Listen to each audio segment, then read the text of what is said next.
l'homme est mort. Il ne disait plus rien. Il a commencé à faire le deuil. Son ministère est mort. Il n'était plus jamais devenu un prophète. Mais une chose va se passer quelques chapitres plus tard. Quand on viendra dire à Jacob, Joseph, ton fils, est vivant. La Bible dit, son esprit se ranima. Je viens dire à quelqu'un, cette année, Dieu te ranime. Amen. Au nom de Jésus. Amen. Tous ceux qui ont perdu les ministères, les dons, les appels, et qui désirent entrer dans une nouvelle saison dans la vie, ceux qui se sont rebellés contre Dieu, parce que Dieu t'a longtemps parlé et tu as hésité, de là où tu te cours, toi dont la voix s'est fermée, toi qui avais l'habitude de parler en langue et tu ne parles plus en langue, d'avoir les visions et tu n'as plus les visions, toi qui avais l'habitude de prophétiser et tu ne prophétises plus, toi qui loues et tu es capable de louer, Dieu ranime ton ministère. Au nom de Jésus. La Bible dit que quand il s'est levé, il a dit allons le voir en un instant. Pendant 10 ans, sa vie ne ressemblait à rien. Joseph est quitté de Potiphar. Il allait en prison. Joseph est arrivé qui sortit de la prison. Il règne. Pendant ce temps, le don de Jacob s'est éteint à jamais. Je viens dire à quelqu'un, tout ce qui a été éteint ton don, tout ce qui a fermé ton ciel, cette année 2022, cela s'ouvre à nouveau pour toi. Tout ce que tu avais comme don, comme capacité, Dieu ranime cela par la foi au nom de Jésus. Dieu ranime cela par la foi au nom de Jésus. Toi qui n'arrivais plus à prier la nuit, tu reçois un esprit nouveau et tu recommences à prier la nuit au nom de Jésus. Ce qui avait diminué dans les œuvres de l'esprit, ceux qui avaient diminué dans le travail à l'église et qui ont besoin d'un nouveau revêtement, recevez un revêtement nouveau dans le nom de Jésus. C'est une année où Dieu restaure nos manteaux. Dieu enlève le vêtement que tu portes et il te met un nouveau vêtement. Dieu t'introduit dans une grâce excellente dans cette nouvelle année qui commence dans le nom de Jésus. Tout ce qui avait fermé ta bouche pendant les années passées, Dieu l'ouvre à nouveau dans le nom suprême de Jésus. Toi qui désires le don de l'Esprit, tu reçois la pluie de l'Esprit Saint dans ta vie et tout autour de toi dans le nom suprême de Jésus. Nous allons lire encore 2 passages et nous allons conclure. Le premier, c'est dans Josué 24. Josué 24, le chapitre 13. 2 passages et nous allons conclure. Le second, c'est dans Ecclésiaste 2, le verset 22 à 26. Josué 24, le verset 13. Je vous donnerai un pays que vous n'aviez point cultivé.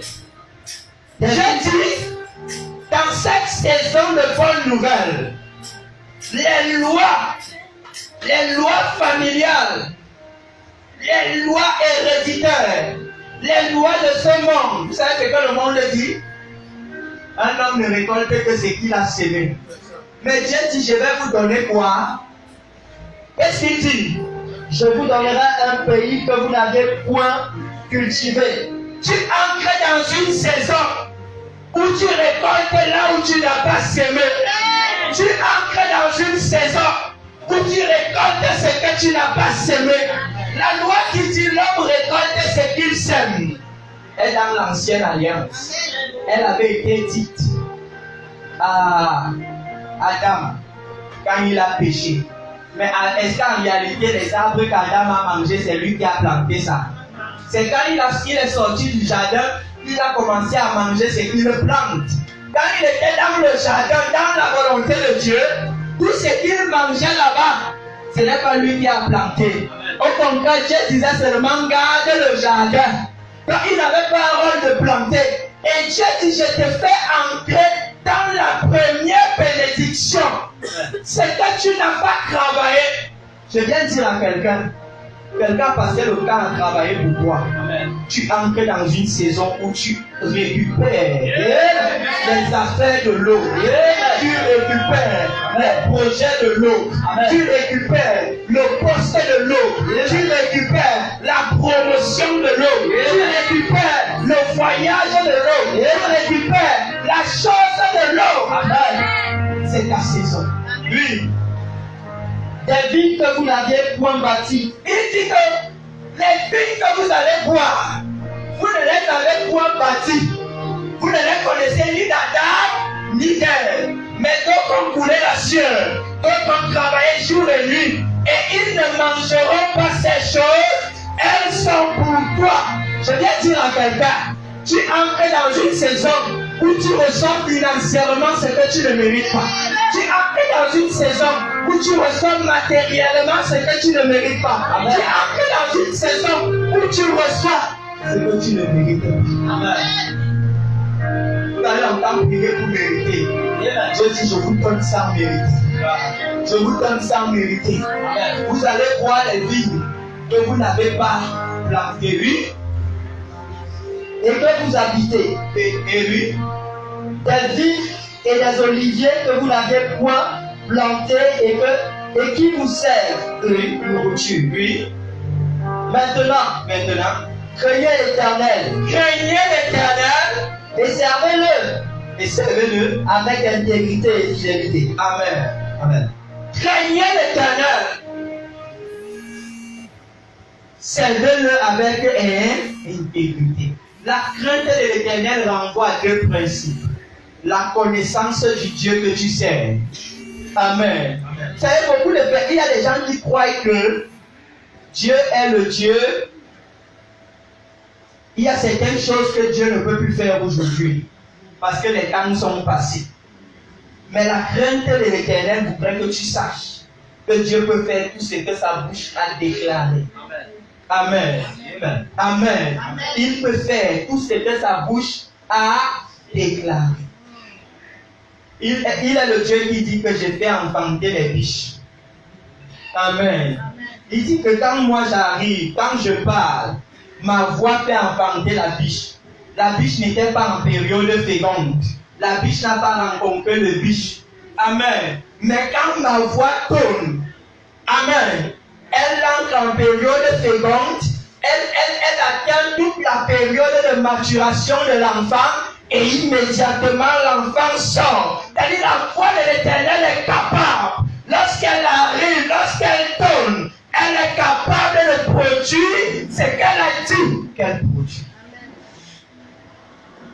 Connais le Dieu que tu sais et crains ce Dieu. Amen. Amen. Il peut te donner un visa là où tu ne t'attends pas. Amen. Amen. Amen. Il peut te donner un voyage là où tu ne t'attends pas. Amen. Gloire à Dieu. Amen. Ecclésiaste 2, 22 à 26. Ecclésiaste 2. Ecclésiaste 2. Oui. Verset 22 à 26. Oui. Que revient-il? Oui. En effet, un homme de toute la peine et de la préoccupation qu'il s'est donné sous le soleil. Oui. Tous ces jours ne sont que tourments.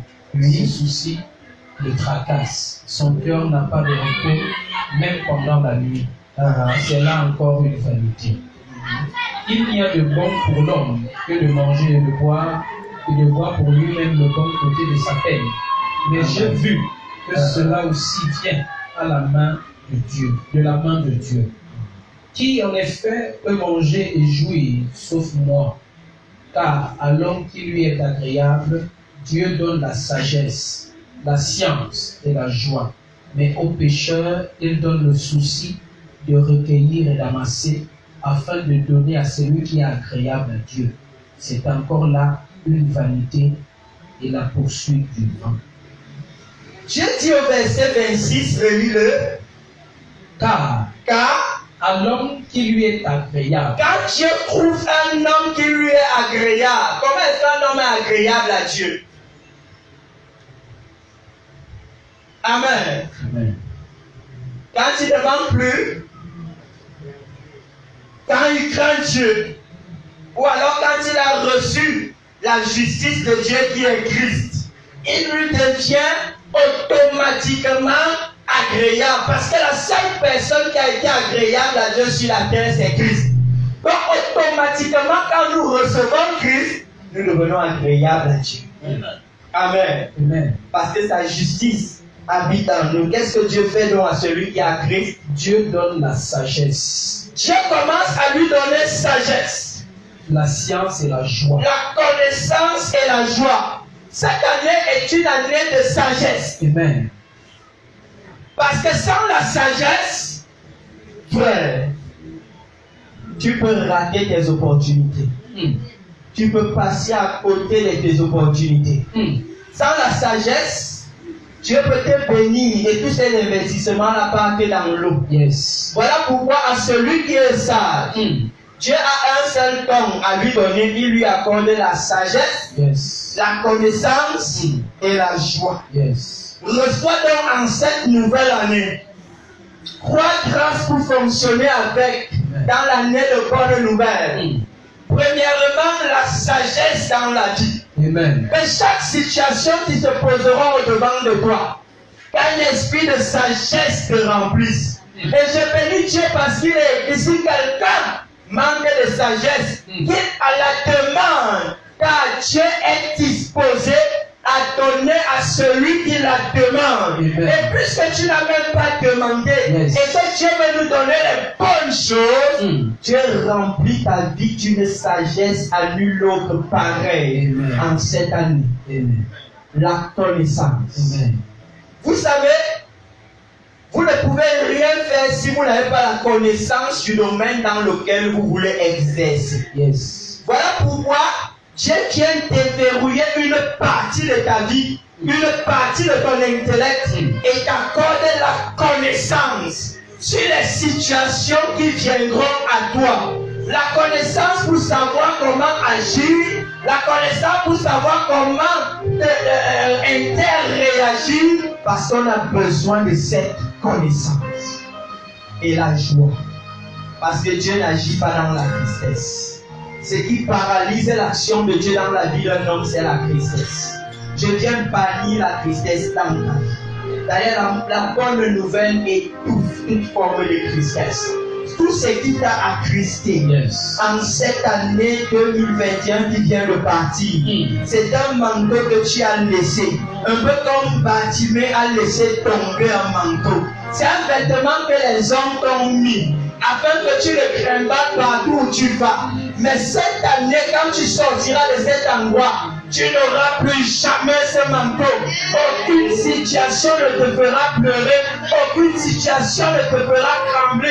À ceux qui sont spécialistes de se retrouver seuls dans la chambre, pour se sentir malheureux, tu n'auras pas cela cette année.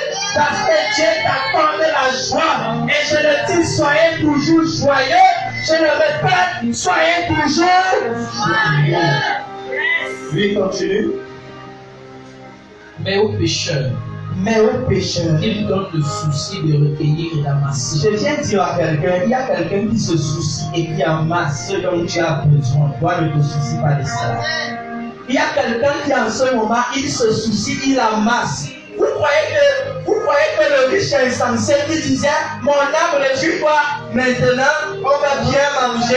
Quand il est mort là, qui est resté avec son chat? Amen. Dieu donne aux pécheurs de faire quoi?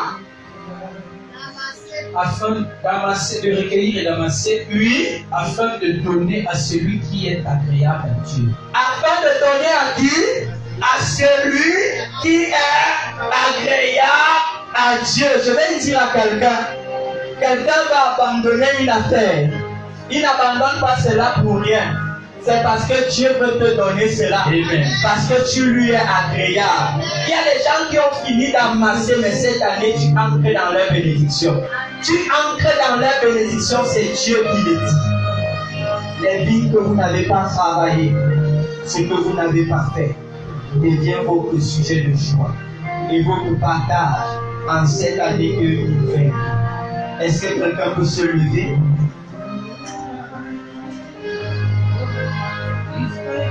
Son frère qui commence à parler à Dieu de là où il est. Par rapport à ce qu'il a entendu et reçu de la part de Dieu. Commence à parler à Dieu de là où tu te trouves. Commence à parler à Dieu de là où tu te trouves. Commence à parler à Dieu de là où tu te trouves.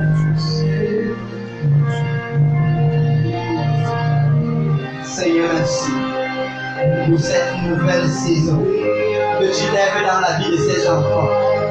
Seigneur, que ces mains ne soient plus jamais de mains, mais deviennent le prolongement de tes mains. Et Seigneur, je sais que quand tes mains se posent quelque part, tu le changes à tout jamais. Seigneur, que ceci devienne une main de grâce, un manteau que tu déposes dans la vie de quelqu'un. Permets-moi de les bénir et de les introduire dans cette nouvelle saison qui est une nouvelle vie. Permets-moi de les faire entrer dans cette année de bonne nouvelle. Seigneur, au travers de ces mains, dépose ta grâce et ta faveur. Les dons de la grâce pour une année de victoire. Ils ne sont pas venus dans ce lieu en vain, mais tu veux les impacter de manière différente. Seigneur, un renouvellement de leur esprit dans le nom suprême de Jésus. Je viens par tes mains commander la restauration des affaires et de la vie dans le nom suprême de Jésus. Une année de grâce de la part de l'Éternel. Une nouvelle saison dans ta vie et dans ta destinée. Les choses n'étant plus jamais les mêmes. Les choses n'étant plus jamais les mêmes. Le Saint-Esprit te saisissant de manière particulière et remplissant ton ministère à dessein. Dans le nom suprême de Jésus. Une saison de grâce et de paix. Une saison d'élévation et d'opportunité. Cette année, tu expérimentes le surnaturel et la grâce. Cette année, tu vis dans la grâce et la faveur de Dieu. Une année de grâce de la part de l'Éternel. Je viens la publier dans ta vie comme un oracle de Dieu dans ta destinée. Une année où le Saint-Esprit fait un avec ta personne. Et il te remplit de manière particulière. Une année de bonnes nouvelles. Dans tout ce que tu vis et dans tout ce par quoi tu passes. Dans le nom de Jésus. Je viens annuler le mandat de mauvaises nouvelles et le cortège des mauvaises nouvelles du mois de l'année qui avait été proclamée contre toi et inscrit cette année sous le sceau de la bonne nouvelle. Je viens ranimer ton esprit pour l'amour pour les choses de Dieu dans le nom suprême de Jésus. Une année de bonnes nouvelles s'annonce dans ta vie. Tu as connu beaucoup de combats en cette année qui s'achève. Mais cette année, tu es établi. Tu entres dans un environnement de victoire. Et tu expérimentes la victoire à tous égards. Dieu t'implante. Et tout ce que tu possèdes, aucun homme ne peut l'arracher ni l'enlever. Tu es introduit dans une saison de grâce, dans une saison de privilège. Celui qui a amené ton nom, Dieu les marabouts, Dieu les sorciers, il est bon en cette année.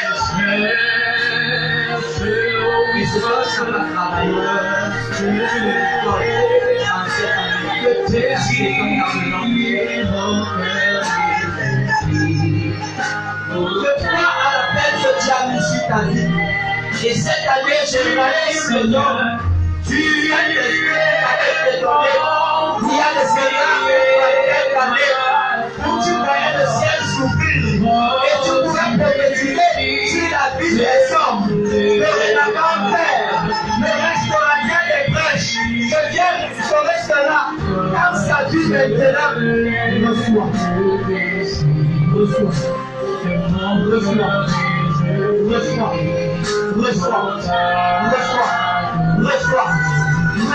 Oui, tu es. Je ne te demande pas des dons.